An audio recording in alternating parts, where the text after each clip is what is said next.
saudara-saudari yang dikasihi Tuhan, sapaan firman Tuhan untuk kita di pagi hari ini tertulis pada Injil Markus pasal 13 ayat 13. Kamu akan dibenci semua orang oleh karena namaku, tetapi orang yang bertahan sampai pada kesudahannya, ia akan selamat.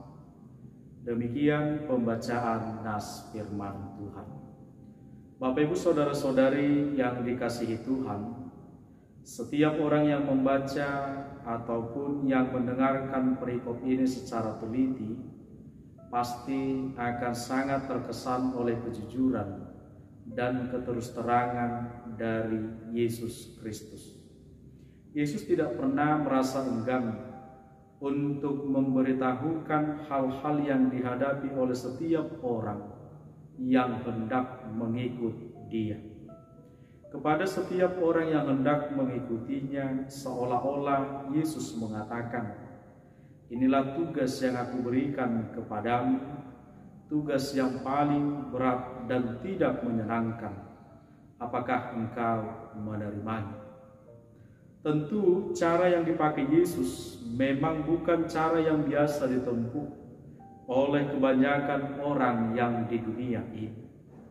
Cara yang biasa dipakai di dunia, setiap orang yang berhasil menjalankan tugas akan memperoleh tanda jasa, kenikmatan, kemudahan-kemudahan, atau yang sesuai dengan ambisi duniawi. Sebaliknya, Yesus menawarkan kepada para pengikutnya ada banyak kesukaran-kesukaran yang terjadi, atau bahkan bisa sampai mengalami kematian.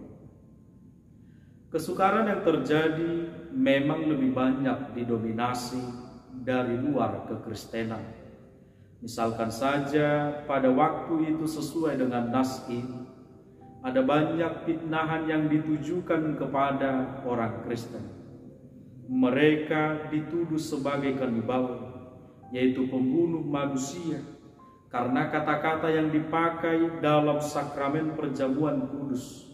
Ada tuduhan bahwa orang Kristen memakan daging dan meminum darah Yesus Kristus.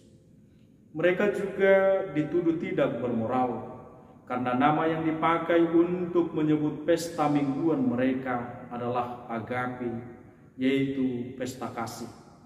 Agape itu bagi mereka adalah milik Allah, bukan milik manusia. Mereka juga dituduh membakar-bakar suasana karena gambaran akhir zaman yang dilukiskan, yang digambarkan oleh para pengkhotbah Kristen berisi api yang membakar habis.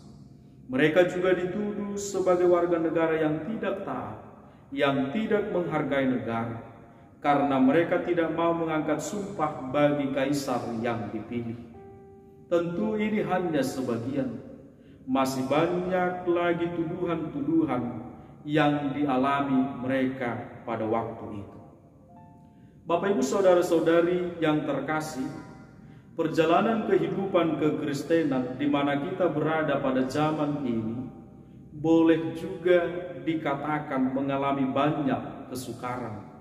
Semakin kita berupaya untuk mengikuti Yesus Kristus dengan baik, ada banyak kesukaran-kesukaran yang mengikutinya. Ada saja tuduhan-tuduhan yang negatif, bisa saja diejek, dijauhi, tidak didukung, dipersulit dalam berbagai hal. Ini bisa terjadi dalam kehidupan kita yang berbaur dengan orang di sekitar kita.